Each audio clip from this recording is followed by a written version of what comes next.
Hi, I just wanted to share a really cool Chrome extension that I thought teachers would find useful.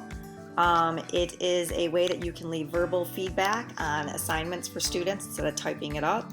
You would go to the Chrome store to get this extension, and you'd go there, you would search for comment and talk.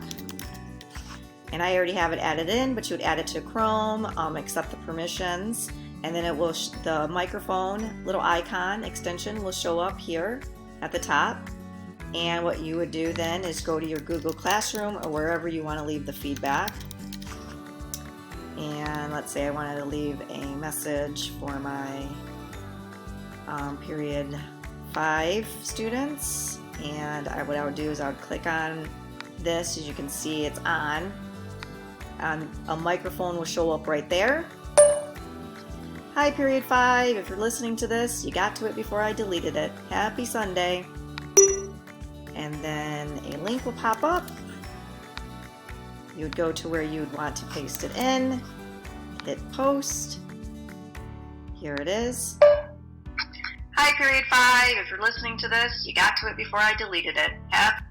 And then let me delete that before they could get to it and think I'm weirder than they already think I am.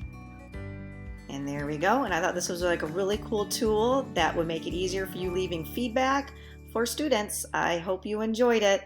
Thank you for listening.